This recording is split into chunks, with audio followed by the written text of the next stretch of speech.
So, good morning, students. Today we are back with our chapter 1, that is a relation and function, that we are continuing this chapter. Now, the next topic of this chapter, I have told you in the last class, that is the composition of the function and the invertible function. So, composition we have seen, now we have to see that invertible function. Now, what is the invertible function? Before that, I want to recall some basic concept from your earlier classes. Now, students, you know about the additive identity, right? And the multiplicative identity. What is the additive identity? Yes, I know you all are know that 0 is an additive identity and 1 is the multiplicative identity. Now you know why 0 is called as an additive identity? Of course, when we are adding A with its additive inverse, then your answer is additive identity, and that's why this is known as a additive identity, and this is called additive inverse. Additive inverse. Similarly, for the multiplicative identity, if we multiply a number with its multiplicative inverse, then your answer is multiplicative identity. So this is the concept of the identity when we are adding. If we are adding, that's why the operation is addition. If we are multiplying, then our operation is multiplication, and we are getting the identity. So similar thing I can explain for the invertible function. Then if you apply some operation on the function and your answer is identity. Now which operation? We cannot say that it is a multiplication or addition, but the operation is the composition. That's why the composition defined first. That what is the composition? If we can composition of one function with the another function is an identity, then we can say that this is the inverse function of this. And whenever you are getting the inverse of any function, if you have a function f and you can find its inverse, you are able to find its inverse, then this type of function is called the invertible function. Okay, there are functions which can be invertible. When we can say it invertible, if you can able to find the inverse of that function. So for that, how to find out the inverse? So when its composition is the identity. So that's why the invertible function is defined in the basis of the composition of two functions. So I should write down the definition of the invertible function, that if f is a function from x to y, is a function f from x to y is said to be invertible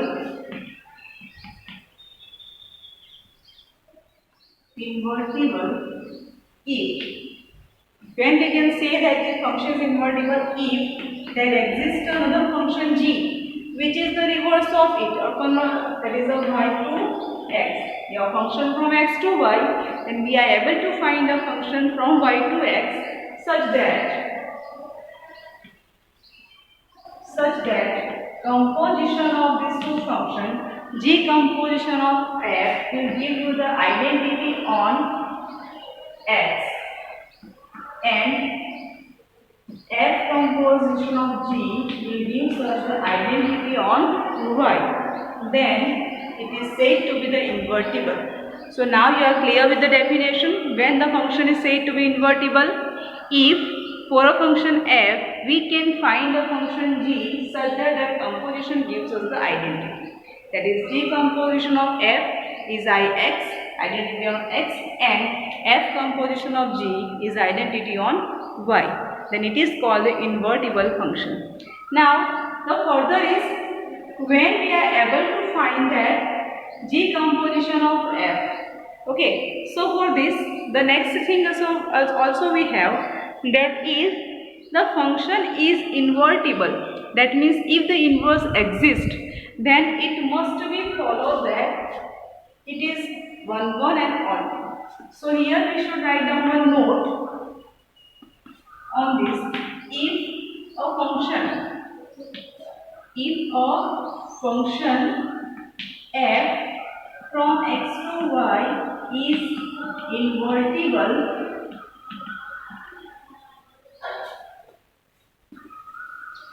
if and only if f is 1 1 and 1.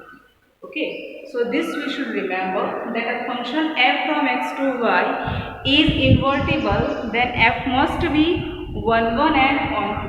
Similarly, converse, if the function is 1 1 onto, then we must find the inverse of this function. So this is called the mark that we have to use.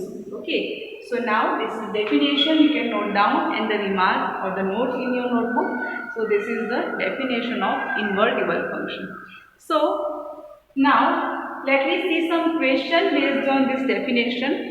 One question only, how to find out the inverse of a function. So let me see one example of your class, easy to define. Example number 23 I am taking. If f is a function from n to y, be a function defined as f of x is equals to 4x plus 3, where y is equals to, all the y belongs to n, y is equals to 4x plus 3 for some x belongs to n. Show that f is invertible and find the inverse. So let me start with the question. Now this question, example 23, just we have read. So what the function is, that if the function we have defined that f of x is equals to 4x plus 3.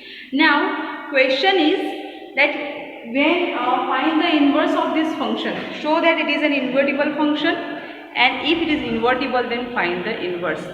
So for an invertible function we have to show this function is 1 1 and onto, or we can directly find out on the function g from y to n such that their composition is identity. So let me see how to do this function. Now the function is defined like this. So here we can write down, here f of x, or I should write down for y belongs to y, f of x is equals to y. That means f of x means 4x plus 3 is equals to y. Let me convert the function in x. What we are doing in a ontoness, that we are considering of y in the codomain, and then we are converting our function in the terms of the x. So let me find out in terms of y. So here 4x plus 3 is equals to y. So 4x is equals to y minus 3. So x is equals to y minus 3 by 4. Okay, by taking this we are defining this x, we are finding x. Now let us define, now let g is a function from where to where, y to n. Okay, now we define the function g from y to n such that g of y is equals to y minus 3 by 4. Okay, we are defining another function g of y is equals to y minus 3 by 4. Now we have to show this the function is invertible. That means we have to find out the composition of two functions. Let me see what is the f composed of g. Now f composed of g. Now g is a function from y to y, so I am taking here y. So this will be f of gy. That is y minus 3 by 4. But what we have? We are having a f of x is equals to 4x plus 3. So I am writing here 4x is equals to y minus 3 by 4 plus 3. So y minus 3 plus 3, that is equals to y. That means identity on y. Correct? Similarly, you can find out g of f. So g of f is a defined function from x. So it is a g of f of x. Now what is g of f of x? Is a 4x plus 3. Now g is defined as a y minus 3. So divided by 4 obviously. So this is x. So x is the identity on y. Now as we have defined that, therefore, so we can write down the last line like this, that therefore we can define a function g from y to n such that g of y is equals to y minus 3 by 4 is the inverse of the function f. So let me write down the answer. First you see this one again. When you have to show the function is an invertible function, तो invertible दिखाने के लिए हमें क्या करना पड़ेगा?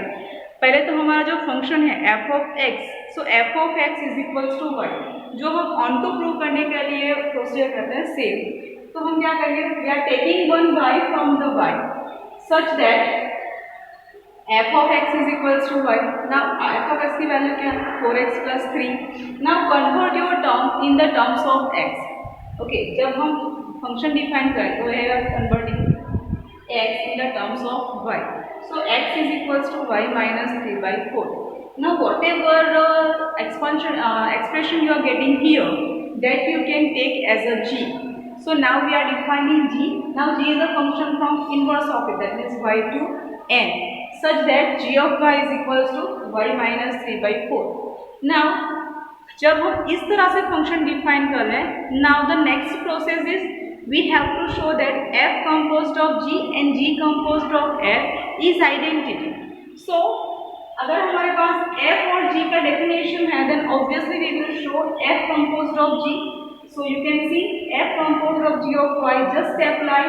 सो f of g y that is equals to, yeah, I don't write one step here, that is equals to, and we make this to step up, okay, but f of g of y, when we compose it, apply, that means f of y minus 3 by 4. So then you can apply the function, that is 4x plus 3. So what we are getting? Y means identity on y. Similarly g composed of f of x, and you apply what we are getting? X, that means identity of x. So what we can do now, we are writing the answer. Therefore, so answer what we can do in the last. Therefore, for f and to y, such that f of x is equals to 4x plus 3, there exists a function g. There exists a function g from y to n, and g of y is defined as y minus 3 by 4, such that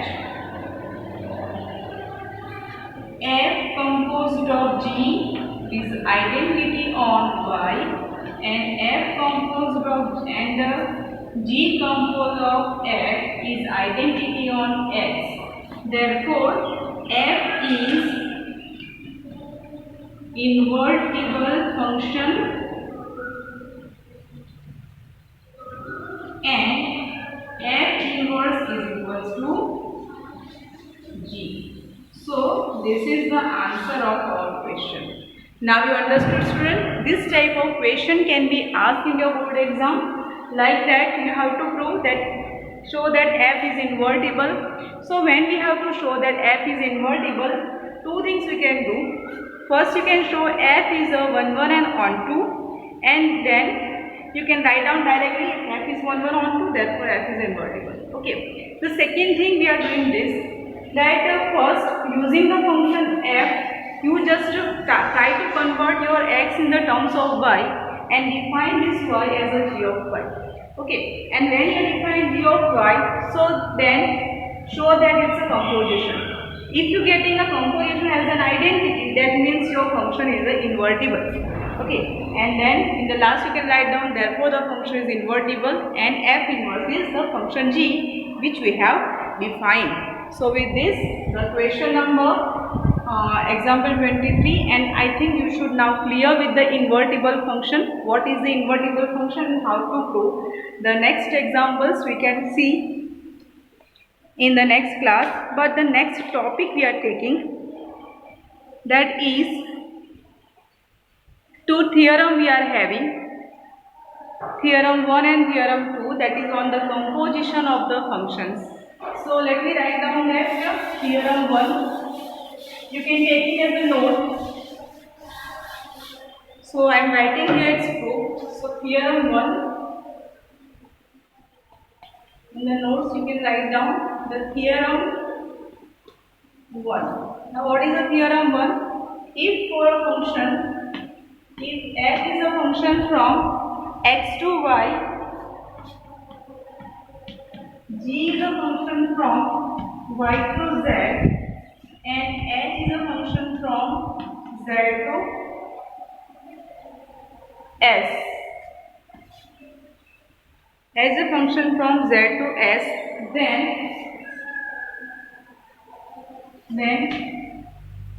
h composition of g, composition of h is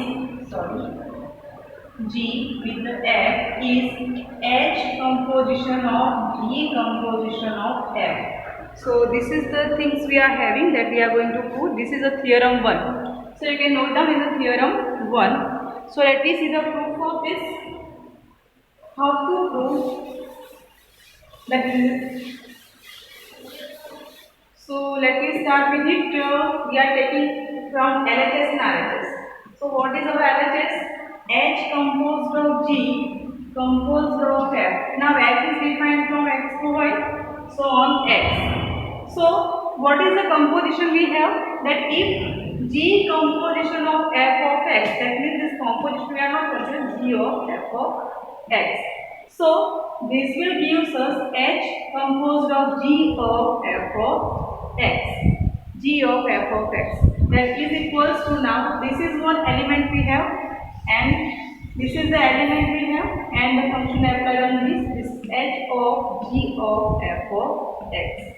So this is the first LHS we are having. Give it as a result number 1. Now RHS. So what is the RHS we are having? RHS is H composition of G composition of F. Similarly, very easy to H composition of G composition of F of X. Now here, this is the one function and this is the another one. So what we can write down? H of G composition of F of X. Right? So now it is composition applied in the inner one. So G of F of X. So what we are having here? This is number 2. So you can observe from 1 and 2. What we are having? Therefore LHS is equal to RHS and hence your theorem is true. But this we have to remember as a theorem because this property we will use in some proof. So the thing we are having that if we are having the three function f, g and h, then h composition of g, composition of f will be h composed of g composed of f. That means the property associative we can apply here. Now next theorem is theorem 2 and that is also the note for you. Theorem 2. If f and g are, if f from x to y and g from y to z are two invertible functions, then the composition, then g composition of f is also invertible with g composed of f of inverse is equal to f inverse composed of g inverse. So this is the second remark we have. You can see the proof in your textbook or we will see another way. So here the theorem 2 we are having. So what is the theorem 2 says? If f and g are two invertible functions, then their composition will also the invertible function with g composed of f inverse is equals to f inverse composition of g inverse. So this is the theorem 2. So you can note down these two things in your notebook. So we are stopped today with this much. So what the things we have seen just now today. One, the definition of the invertible function. Then how to show the function is invertible. Then two theorems, that is theorem 1 and theorem 2. That first is giving us the associative property for the composition, and second gives us the existence of the composition. That if f and g two functions are invertible, then the composition also invertible. Now this orally I can explain like this, that f and g are invertible. Now invertible means they are 1 1 and on 2. So we know that if f and g are 1 1, then their composition is 1 1. If f and g are on 2, then their composition is on 2. Invertible means they both are 1 1 and on 2, both, that is bijective. Then obviously g of f will be the bijective function. And if it is bijective, then its inverse must be exist. Okay. And it is invertible, and the inverse is of type G composed of F inverse is equals to F inverse composition of the G inverse. So today we are stopped with these things. So you can read. Please, this is one of the important chapter for your board exam as well as for your competitive exam. So please read the quiz chapter carefully. Okay, so we are stopped here. Till that, you may take care of yourself. Thank you and have a nice day.